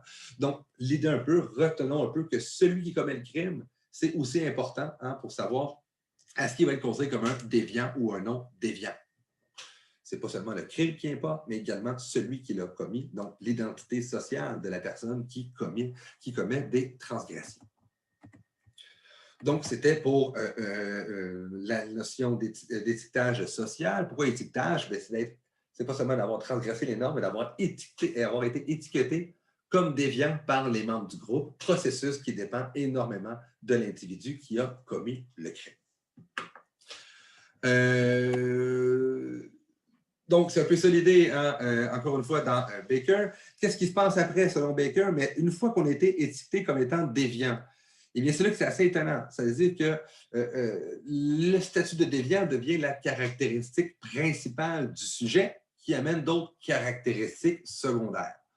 En gros, c'est quoi l'idée? C'est-à-dire que le fait d'avoir été étiqueté comme étant déviant, ça fait en sorte qu'on ne voit que ça en vous. Si je vois quelqu'un qui a déjà fait de la prison, je présente Salut, c'est Roger, il est un père de famille, il fait du bénévolat, puis ah oui, il a été en prison pendant 8 ans. Qu'est-ce que vous allez retenir de son identité sociale? Ex-prisonnier. Hein? Mais c'est un peu cette idée-là. Dès que l'individu est identifié comme étant déviant, on ne voit que ça. Ça veut dire qu'il tend à surdéterminer tout le reste de sa personnalité. Et c'est évidemment associé à d'autres choses. C'est-à-dire que ça vient en paquet, la déviance. En gros, si je vous dis ex-prisonnier, à quoi vous pensez? Vous pensez peut-être à voleur, à menteur, à tricheur. Il y a un ensemble de caractéristiques négatives qui sont associées. Et c'est un peu l'idée qui a fait en sorte que le jour où un individu est étiqueté comme étant ayant une identité négative, ici, bon, par exemple, d'avoir été identifié comme étant un ex-détenu, automatiquement, à votre esprit, il va y avoir un ensemble de caractéristiques secondaires négatives qui vont être associées à cette personne-là. Et ça devient assez difficile. C'est-à-dire que vous allez intervenir auprès d'individus, je ne sais pas dans quel milieu vous voulez travailler, mais si par exemple vous travaillez en milieu scolaire, c'est un peu ça auquel il faut s'attarder. Hein? Est-ce que je fais affaire, est-ce que j'interviens auprès d'un individu en difficulté ou j'interviens directement auprès d'une étiquette, d'une identité sociale auxquelles sont associés un ensemble de stéréotypes et de préjugés négatifs? C'est un peu cette idée-là que moi, j'ai déjà raconté, hein, que j'étais mauvais à l'école, au secondaire et au primaire d'ailleurs. Quand j'allais, par exemple, dans un bureau quelconque, c'est pas moi qu'on voyait. On voyait mon dossier de mauvais étudiant, et automatiquement, la personne agissait d'une certaine manière avec moi, hein, qui n'aurait pas eu, s'il n'avait pas eu directement mon dossier. Un truc qui était rigolo quand j'étais à l'université comme adulte, inscrit comme adulte, ça veut dire que tu peux t'inscrire à 21 ans, mais tu n'es pas dans l'élite au point de vue universitaire. Et quand j'allais voir dans le bureau, je disais, bon, étudiant comme adulte et tout ça. Puis les adjointes administratives me traitaient un peu comme, bon, OK, bon, ça c'est un de ceux qu'il faut répondre aujourd'hui. Oui, vous pouvez vous asseoir, monsieur, ça ne sera pas bien long. Et dès qu'il ouvrait mon dossier académique, puis il voyait qu'il y avait des A, des A+, pratiquement partout, il a fait « Ah, mais bonjour, monsieur! » Voilà. Donc, on voit un peu cette idée-là, hein? C'est-à-dire que les étiquettes sociales ici, d'étudiants aux adultes, dans mon cas, avaient énormément d'influence négative sur la perception que les autres avaient. Donc, on retient un peu l'idée que l'individu, dès qu'il a été étiqueté comme étant déviant, c'est la seule chose que les autres voient en lui, et cette identité-là est associée avec un ensemble de caractéristiques sociales négatives. Donc, ça vient en paquet, à quelque part, ces caractéristiques négatives. J'en ai-tu un... Non, mais on va voir un peu où est-ce que je m'en vais avec ça. Et c'est là, en fait, que la notion de... On va revenir un peu sur la notion du stigmate qu'on a un peu vu au dernier cours. Dans les derniers cours, du moins, cette idée-là que, dans la lignée de Baker, c'est un peu cette idée-là que l'individu qui est stigmatisé, c'est un peu l'idée qu'on ne voit uniquement cette chose-là en elle et que ça va avoir tendance à discréditer l'individu dans l'ensemble de ses interactions sociales. Ce même étiquette-là ou ce même stigmate-là, si vous préférez, pour Goffman, fait en sorte qu'il va y avoir des éléments négatifs qui y sont associés et nécessairement, ça va teinter la manière par laquelle va être vu l'individu. Ce qui nous permet, par exemple, d'analyser ce qu'est le profilage racial. Hein? Qu'est-ce que c'est? Mettez-vous dans la tête d'un policier. Hein? Un policier qui voit un individu afro-québécois dans une voiture de luxe à minuit et demi. Lui, qu'est-ce qu'il voit? Est-ce qu'il voit un honnête père de famille travaillant? Non. Il voit un noir dans son auto. Un noir dans une auto de luxe, qu'est-ce que ça veut dire? C'est un membre de gang de rue. Si tu es un membre de gang de rue, son étiquette sociale, il y a un ensemble de caractéristiques sociales négatives qui sont associées. Voleur, menteur, mais potentiellement violent. Ce qui fait en sorte que les policiers aux États-Unis dégainaient énormément sur les Afro-Américains dans la mesure où il y avait un ensemble de caractéristiques sociales négatives qui étaient associées au fait d'être Afro-Américain. Fait que quand on parle de profilage racial, ce n'est pas juste l'idée de taper sur les doigts de ceux qui en font, mais c'est également de changer la culture qui permet d'avoir ces préjugés qui sont là sur ces individus-là. Hein? Donc, profilage racial peut s'expliquer avec la notion d'étiquetage social et de stigmate. Dans la tête d'un policier, lorsqu'il voit un Afro-Américain dans une voiture, il voit uniquement une chose, il voit une menace potentielle. Donc, à ce moment-là, il va avoir tendance à dégainer beaucoup plus son arme. La même chose également, par exemple, pour ce qui est du profilage racial au Québec, bien, une de mes amies, elle a sorti, elle a travaillé sur l'étude qui avait démontré que bien, les jeunes issus des groupes racisés, qui sont perçus par les autres comme étant une race, eh bien, étaient de 8 à 11 fois plus susceptibles de se faire arrêter par les forces policières sans qu'aucune contravention ne soit remise. Hein, ce n'est pas qu'ils sont à 8 à 11 fois plus à commettre de crimes. C'est l'idée que je ne mets pas de contravention, des avertissements, des contrôles de routine. Ce sont essentiellement les non-blancs qui en sont victimes. Hein, issus des groupes racisés et également les personnes autochtones. Donc, on voit un peu cette idée-là que le stigmate, ce n'est pas juste pour la grande déviance criminelle, délinquant et tout ça, mais c'est des individus ordinaires. On a des étiquettes, on peut être stigmatisé en fonction de ces étiquettes sociales-là également. La même chose, par exemple, ici, je vois qu'il y a beaucoup de femmes dans la classe, mais vous pouvez très bien être stigmatisé en tant que femme à l'intérieur d'une profession d'homme, par exemple, où on va considérer que si vous êtes une femme, bien, vous n'êtes pas capable de... Vous êtes ceci, vous êtes cela, vous êtes ceci, vous êtes cela, et vous pouvez être stigmatisé en fonction de ça également.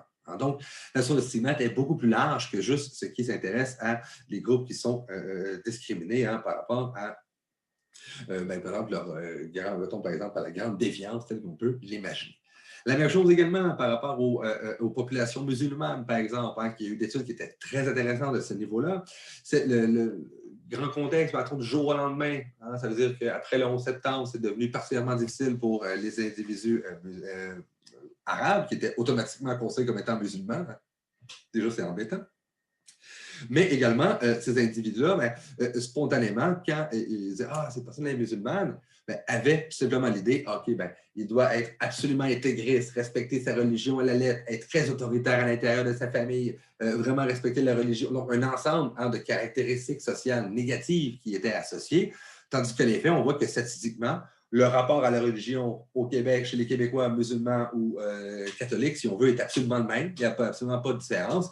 Puis qu'il n'y a pas plus de violence conjugale ou de maltraitance des enfants dans ce type de famille-là. Par contre, qu'est-ce qui se passe? Mais quand on voit un crime, on repère les identités sociales, puis c'est un noir qui a fait ça, je le savais, ça renforce donc les stéréotypes. C'est un musulman qui a fait ça, ça renforce les stéréotypes.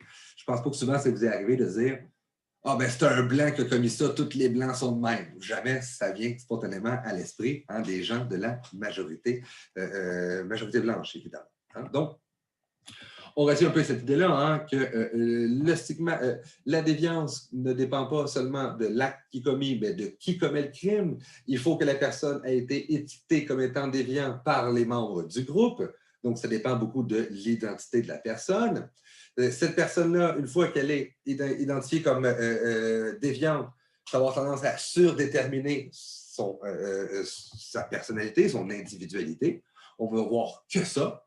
Et ensuite, on va avoir un ensemble de caractéristiques secondaires qui viennent comme en paquet, si on veut, alimenter, si on veut, le processus. C'est pour ça, par exemple, je fais une petite parenthèse, pourquoi on a arrêté de dire les handicapés, les nains, et les... On avait des termes, ça. On prend des personnes en situation d'itinérance, des personnes en situation d'handicap. Pourquoi? Parce qu'on ne voyait que ça uniquement. Quand vous voyez une personne arriver en chaise roulante, la chose que spontanément qu'on se dit, c'est un handicapé. Hein? Mais voyez-vous, je pense que c'est quelque part un stigmate dans ce cas-ci, qui enfreint la norme de se déplacer à pied. C'est un peu bête, mais ça reste ça quand même. Donc, cette idée-là, pourquoi on met les termes personne en situation d'handicap, personne en situation d'itinérance? Mais c'est justement pour mettre le mot personne en, parce qu'on oublie que c'est une personne et qu'on ne traite habituellement, on ne s'intéresse qu'à la dimension stigmatisée de son individualité. Donc, c'est pour ça, par exemple, si vous, un jour, vous travaillez les personnes, par exemple, travailleuses du sexe ou les personnes en situation d'itinérance, il faut considérer qu'ils ne sont pas uniquement que des itinérants et uniquement les travailleuses du sexe, parce qu'il ne faut pas oublier que les stigmatiser est un échec quelque part de l'intervention. On ne va voir uniquement que ça lors de l'intervention. C'est également un truc qui, moi, m'avait marqué quand même sur les consommateurs de drogues injectables. Pourquoi il y avait beaucoup d'abcès de la peau, beaucoup de problèmes de santé et de maladie? Ils n'allaient pas à l'hôpital parce que quand ils allaient à l'hôpital, ils se faisaient uniquement parler de leurs problèmes de consommation de drogue. Tandis qu'ils disaient, ben moi, je suis juste là pour un abcès de la peau. Là. Je ne suis pas là pour une intervention pour ma consommation. Mais c'est un peu l'idée, ils sont stigmatisés. On ne voit uniquement que ça. Hein. Et évidemment, ben, un toxicomane va être automatiquement voleur, automatiquement menteur. Et à quelque part, à quoi bon l'écouter? Il va me mentir. À quoi bon lui faire confiance? Il va me voler. Hein. Donc, c'est ça ici qui pose problème au point de vue de l'intervention, la construction sociale des catégories comme le déviant, le consommateur de drogue injectable, le chômeur, le travailleur du sexe, l'étudiant qui est moins mauvais à l'école. On construit des catégories qui sont déjà toutes faites, des catégories déjà toutes faites, dans lesquelles on place ces individus, puis ça devient très difficile de s'en sortir. Hein, c'est ce qu'on appelle une prophétie auto-réalisatrice. Ben, quelque part, le fait même de s'être fait mettre dans une catégorie fait en sorte que tous les intervenants vont agir comme si vous répondiez à l'ensemble des critères, puis la personne va finir par être coincée dans ce rôle-là qu'on va lui donner. Donc, ça devient très difficile à cette personne-là de s'en sortir. Donc, on fait attention un peu sur cette clé-là de stigmatisation également et d'étiquetage social.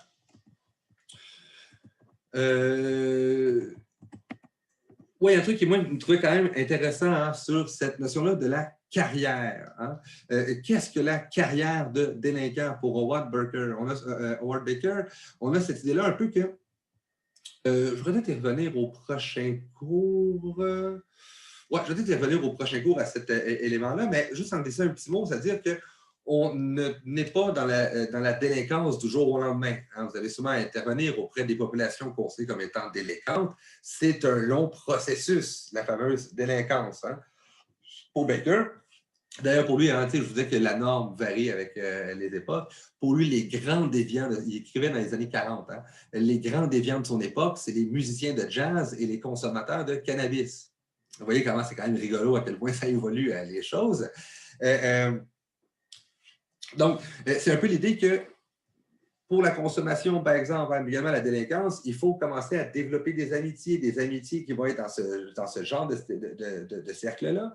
Et pour lui, il parlait de la consommation, mais il faut la personne apprenne les rudiments de la consommation. Qu'est-ce qui est une quantité acceptable? Qu'est-ce qui est une quantité qui n'est pas acceptable? Comment se procurer des drogues? Comment la consommer, ces drogues-là? Donc, il y a un long apprentissage de la carrière de délinquance et qui va finir à la longue, à quelque part, que la personne va avoir davantage des individus issus uniquement de son milieu, hein, de son nouveau milieu social, qui va donc finir par compter comme étant la normalité. Alors, ce petit groupe à lui uniquement. Et éventuellement, cette personne-là va avoir à intérioriser l'image négative qu'on lui donne, par exemple, du drogué, de la prostituée, vous voyez un peu l'idée, hein? Donc, va avoir à intérioriser une image sociale négative qui est associée à ces éléments-là. Et le plus souvent, va se construire un discours de légitimation. C'est les autres, les fuckés, c'est les autres, les bizarres. Il va y avoir un grand discours de légitimation qui va avoir pour accepter cette identité sociale. On va revenir un peu plus tard au cours de la session. Retenez essentiellement l'idée que la déviance n'existe pas en soi, elle existe uniquement en lien avec la normalité, que ça dépend essentiellement de la réaction du groupe par rapport à l'infraction et que c'est associé à une stigmatisation de l'individu.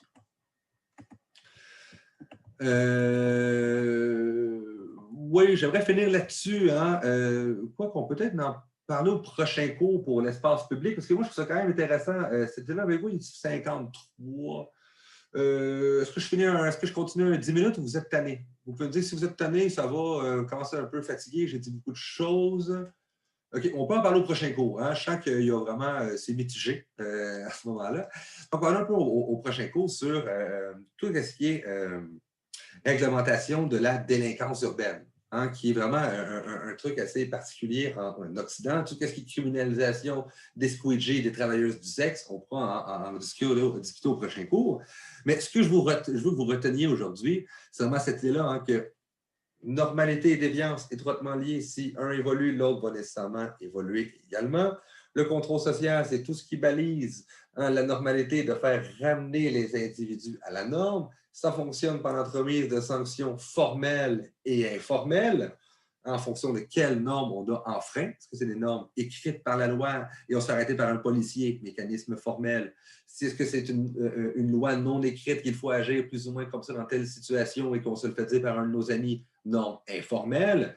Et à ce moment-là, ben, quand vous êtes, si vous êtes un infracteur à la norme, en fonction de la gradation de votre infraction, ça va avoir une réaction qui va être très, très profonde chez les individus. En passant à « je n'ai pas tenu la porte à l'affaire Guy Turcotte », il y a quand même une gradation dans cette infraction-là à la norme.